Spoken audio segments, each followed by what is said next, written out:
Welcome to the Nick Taylor Horror Show. Monsterforge is an extremely exciting new production company specializing on monster-related media across films, animation, games, comics, and even toys. Monsterforge was founded by 30 Days of Night creator Steve Niles and artist-animator Shannon Eric Denton. The company is brand new, having just launched in November, so I wanted to catch up with the guys about the founding of the company and what Monsterforge has in store for all of us fans. I'll give a heavy nerd alert up front, because the three of us really geek out pretty heavy on a number of things, including The Mandalorian. But we get a really solid understanding of what it takes to launch a monster-centric production company. All of this and so much more on today's episode of the Nick Taylor Horror Show. Now, please give it up for Monsterforge founders Steve Niles and Shannon Eric Denton. All right, Steve, Shannon, welcome, guys. How's it going? It's going really well. Good. How are you? Doing good, doing really good. Super excited at the idea of Monsterforge. I mean, there's just so much awesomeness to be taken from the announcement of monster-centric production company. What is in store for us lucky audience members now that you guys are a company? Steve, you want to? Well, I was going to say lots of monsters, lots of horror and monsters. We're going to try to expand a little bit off of that, because as much as I love monsters, I love horror just as much. So, people can expect a wide range of stuff from us, from kids to adult stuff, animation, live action. We're working towards it all. Very, very cool.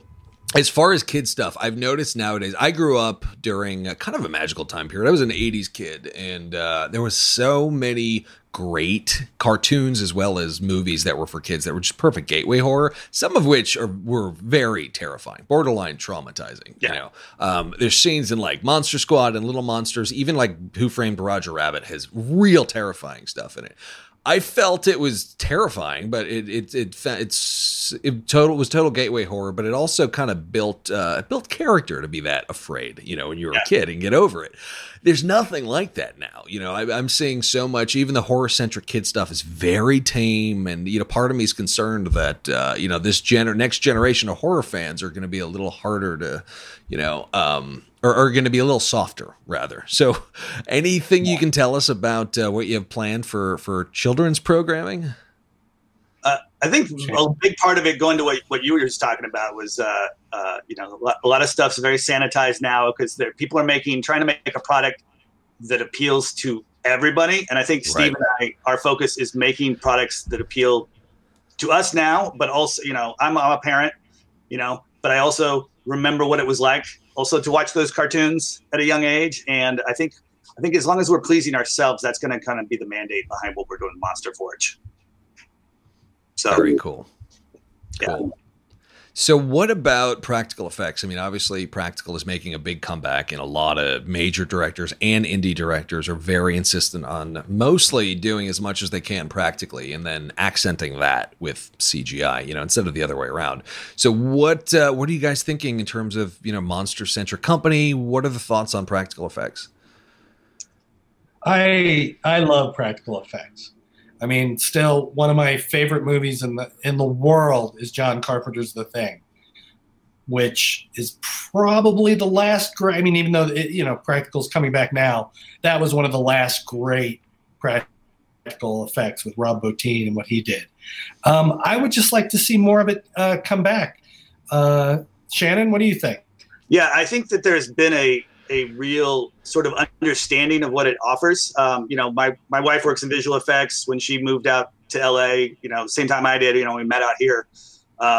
She was thinking she was going to go into practical effects, and a lot of the practical effects guys that trained her were really instrumental in sort of jumping on early to the CGI movement. And I don't think it was an abandonment out of it. It was that it was a need, because a lot of this they started being able to do stuff for TV.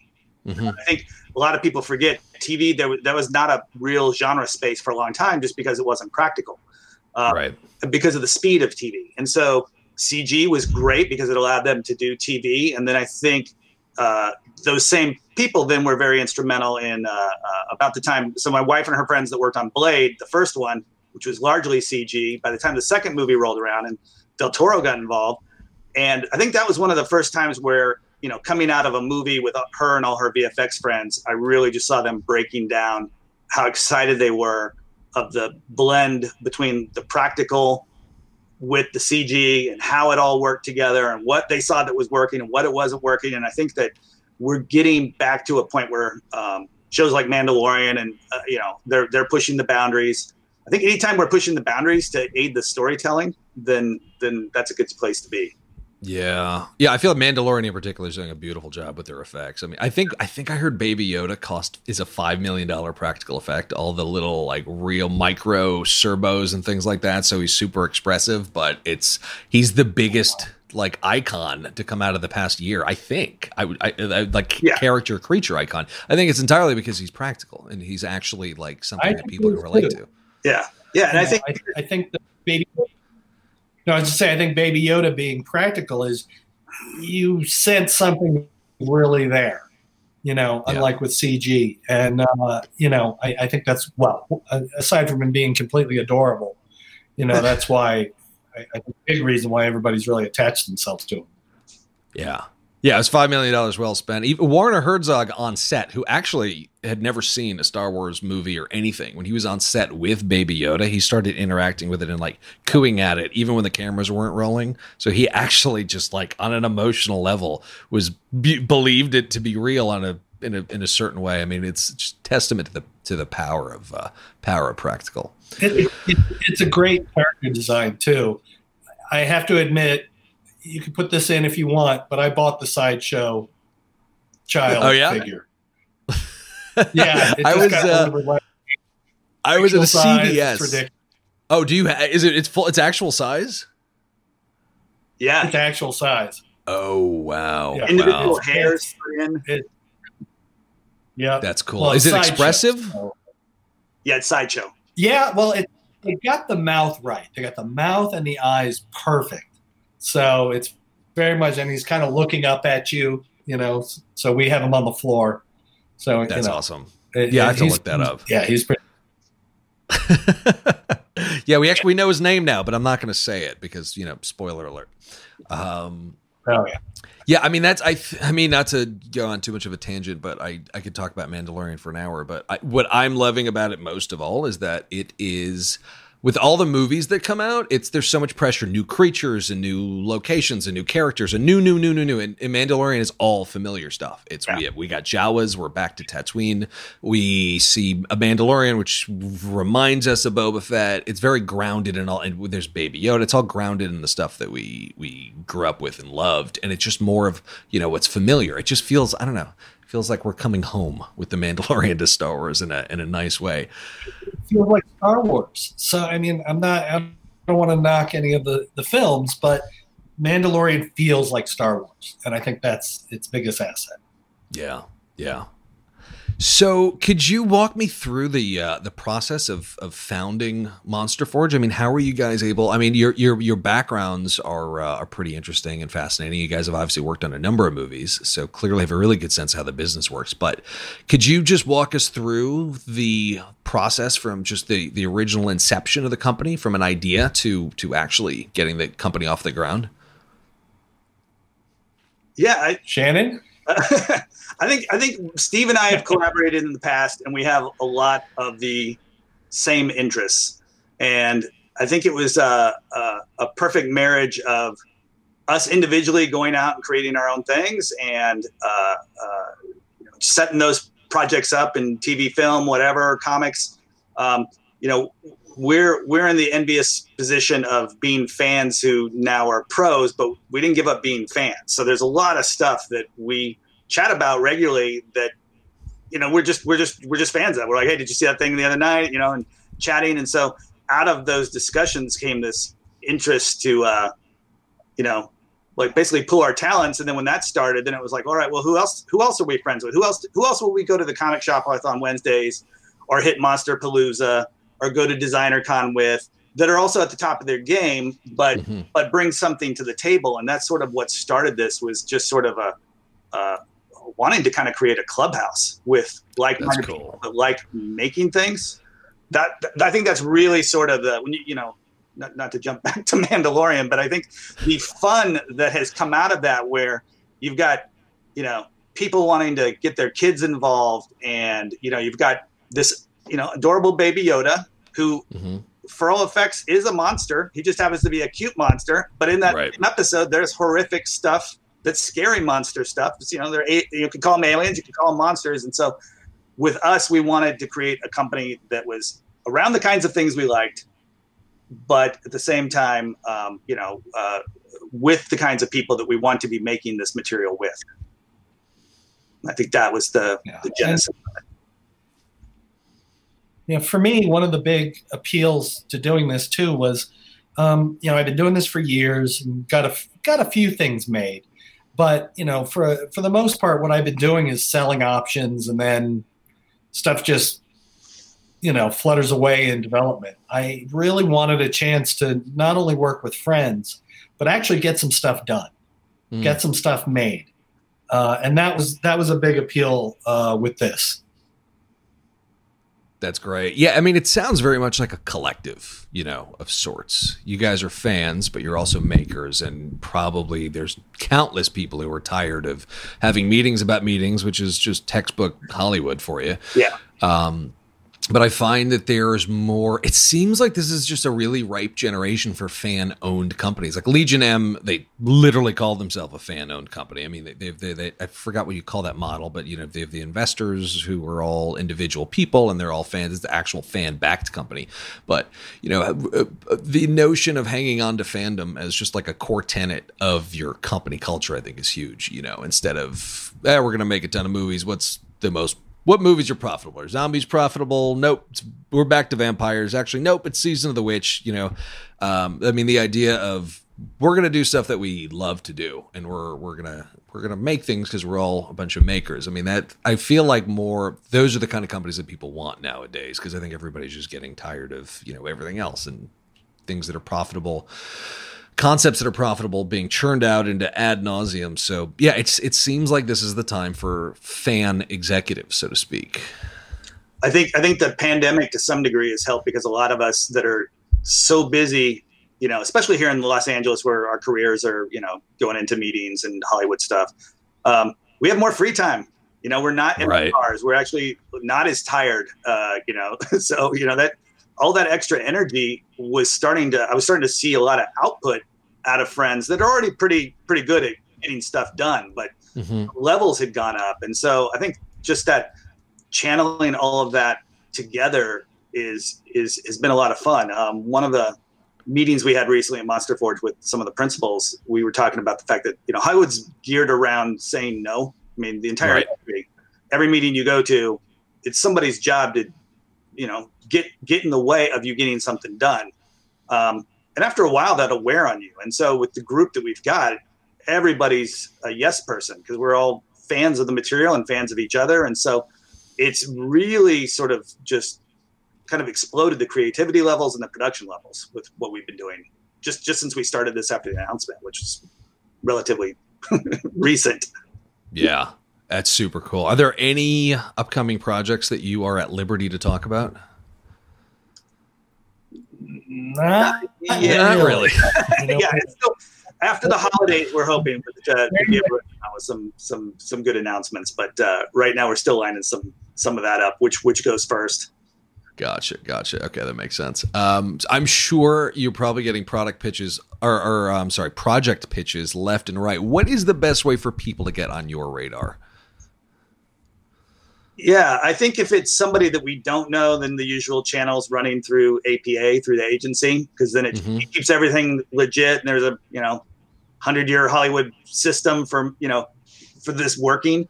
And then obviously if you're a friend of Steve or I, then, you know how to get a hold of us, and we're open to that. So, but to just keep everything on the up and up, we've just been having everybody run everything through the agency. Got it. Makes sense. Cool. So, I mean, in terms of the projects that you guys are going to do, are there any kind of guiding principles or, North Stars? Obviously, passion being one of them if you guys are excited about a project. But are there any other we want to do things that are related to either these themes, or are there any specific North Stars for the projects that you guys do take on? Not really. I mean, right now we're in the process. I mean, the reaction has been really wonderful. So we're getting a lot of projects lined up. My whole desktop is filled with things I need to read. So no, I mean, what I want is horror and enthusiasm, and something, just something that I love. That's the thing. I'm a huge fan, and so is Shannon. And so I wouldn't limit us to saying there's only one thing. We really want to keep the whole. What's the word? What am I like? We just want to keep it wide open right now. Yeah. Yeah. I think to what Steve's saying, there isn't a set kind of project we're looking for. It's do you love this thing as much as when you present it to us, if we're like, hey, you're enthusiastic and excited about it, that's the kind of thing we want to be doing. Yeah. It's passion. If you're coming at us with hey, I think this is a monster thing that might sell, there's only so much time in the day, and that's not what we want. We want to be in business with people that are, coming out of low budget horror movies as much as coming out of high budget horror movies, coming out of, they're people who are fans that are appreciating it as, a genre rather than getting too caught up in what medium it is. Yeah. There's sorry, go ahead. No, sorry. We have a delay, which causes all of these sorry. I was just going to say, Steve and I love comics. Comics, are a great tool for telling a story. It doesn't mean I don't love film, and it doesn't mean that I haven't had a career that I'm proud of doing animation for several decades. There's, I think, a tendency on the giant company sides. They're set up in a way to be efficient, and so you don't get into stuff that's not your territory because there's another building down the way on the same campus that handles that, and so you end up missing out on a lot of this creative opportunity to really build something in all these quadrants. And I think us as fans, going back to the fan thing, we're going to pursue some stuff as comics first and maybe film later, and vice versa. I think it's going to depend on what we feel is right for the property versus the traditional pipeline that it has to be this, then it goes to that, then it goes to that. Yeah. It feels like a pretty smart, efficient way to test out projects. If it works as a graphic novel, then there's enough demand to justify a film. I feel like people are doing that with podcasts now. There's so many either series or movies that are now based on podcasts, mostly true crime. But yeah, I mean, to being a transmedia company like you guys are, it sounds like it'd be a huge upper hand for sure. There's going to be stuff that we're just going to this is a cool toy. Let's put this out and then figure out from there where everything goes after that. I think. So you guys are getting into toys too. Oh yeah. I don't know if you can see the Boglin up on my. That's awesome. Which they're bringing back. I think. If you look behind me, nothing but toys. Oh, nice. Yeah, I can see that. Oh, very cool. Yeah. Got a lot of just a lot of old school Frankenstein. Just Frankenstein. That whole cabinet is just Frankenstein? Yeah. Oh, that's super cool. I love the head. Hang on, I'm gonna grab something. I'll be right back. Hang on one second. Right. Okay. How's the sound, Steve? Hey, I can hear fine. There's a weird delay, but aside from that, I'm okay. Should we talk about bringing Bernie to life? Oh, yeah. I just bought this on eBay for a criminally low price, but this is an actual head of Alfred Hitchcock. Wow. It's molded. It's molded from his actual face. The dude, it's like a practical effects artist.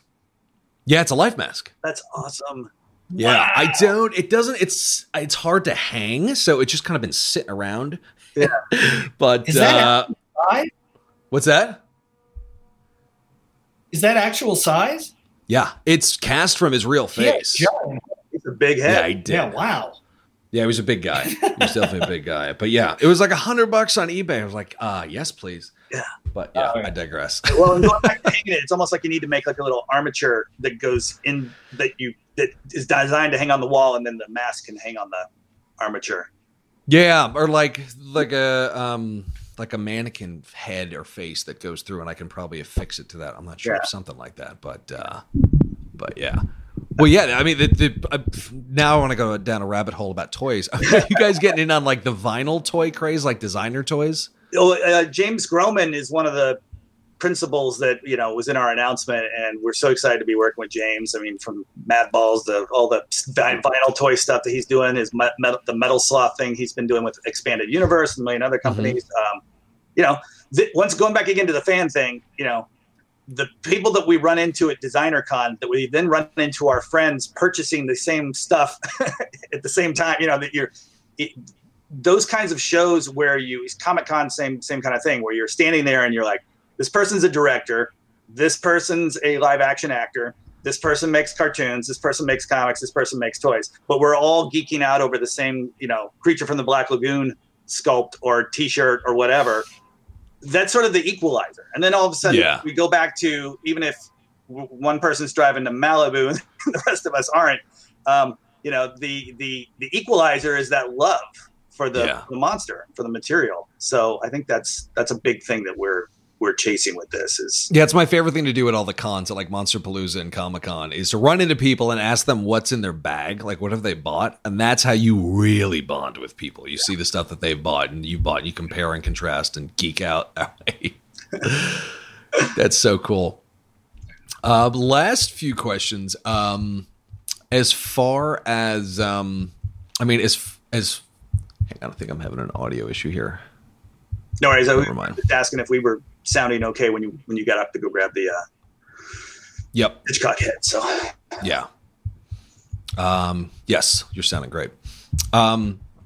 So as far as like the company itself and founding a company and running a company, were there any kind of, other company models that you guys were either inspired by or looking to for, from strictly from like actually not strictly from a business perspective, but from a business or creative perspective? For instance, are there key learnings from companies like Pixar that you guys are observing, as you're developing this company?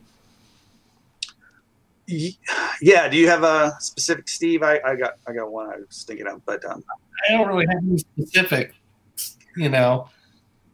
Shannon, Yeah. I think a lot of it too is that we didn't want to become one of those companies where Steve and I suddenly can't write comics or TV or scripts anymore because we're so busy running a company. To be honest, that was one of the primary things. As much as we want this to grow and get big, we don't want to give up our creative side in any way. I want to be still sitting around with the toy designers doing toy. I've worked for Toy Biz and Hasbro and Mattel and all these guys. I want to be involved in that. So that to me is the fun part. It'll be great to get stuff set up, but I think if we're giving up the creative, then we're getting away from what we want the company to be. Right. And then, as far as just a model, I've done a lot of work. The very first thing I ever optioned, very first pitch I ever did was the Jerry Bruckheimer. He's one of those guys that when you go over a couple of decades and into the office, it's largely the same people still, all these years later. And I really kind of like that whole sense of it's not just the business, but he's created a place that people like coming into work. They've got a common goal.